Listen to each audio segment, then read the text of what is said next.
শরীর দুর্বল লাগছে, শরীরের বিভিন্ন জায়গায় ব্যথা বেদনা বা দুর্বলতার জন্য সকালে ঘুম থেকে উঠতে পারছেন না, আপনি কি এরকম সমস্যাগুলো নিয়ে ভুগছেন? আমি doctor Majruf Tanim, medicine, diabetes, thyroid, hormone রোগ বিশেষজ্ঞ। আজকে আমি কথা বলবো দুর্বলতার কারণ এবং প্রতিকার নিয়ে। আমাদের দুর্বলতার অনেকগুলো কারণ আছে। এর মধ্যে অন্যতম একটি কারণ হচ্ছে থাইরয়েড হরমোনের সমস্যা। হাইপোথাইরয়েডিজম এবং হাইপারথাইরয়েডিজম এই দুইটা রোগেই কিন্তু আপনি দুর্বলতায় ভুগতে পারেন। আর কারো যদি ডায়াবেটিস থাকে, বিশেষ করে অনিয়ন্ত্রিত ডায়াবেটিস, এটি কিন্তু দুর্বলতার অন্যতম কারণ।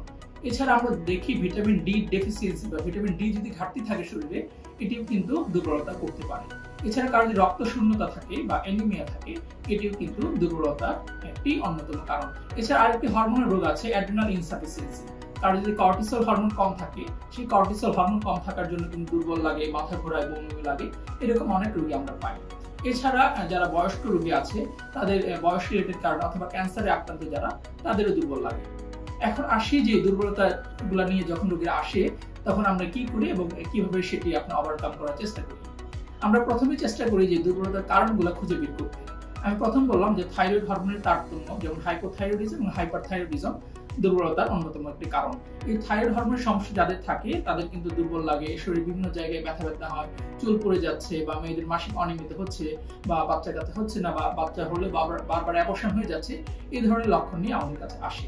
এবং দুর্বলতা এই থাইরয়েড হরমোনের একটি অন্যতম কারণ। এছাড়া যাদের ডায়াবেটিস অনিয়ন্ত্রিত, এই অনিয়ন্ত্রিত ডায়াবেটিসের জন্য কিন্তু যে শরীর থেকে বেশি পরিমাণে আপনার গ্লুকোজ অথবা এনার্জি বের হয়ে যাচ্ছে, এই জন্য কিন্তু দুর্বল লাগতে পারে।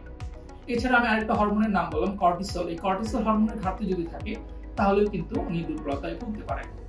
আর যাদের রক্ত শূন্যতা আছে, সেই রক্ত শূন্যতা আছে কিনা আমরা সিম্পল একটা সিবিসি পরীক্ষা করে দেখি। হিমোগ্লোবিন যদি কম থাকে, কম থাকার জন্য কিন্তু আপনি দুর্বলতায় ভুগতে পারেন।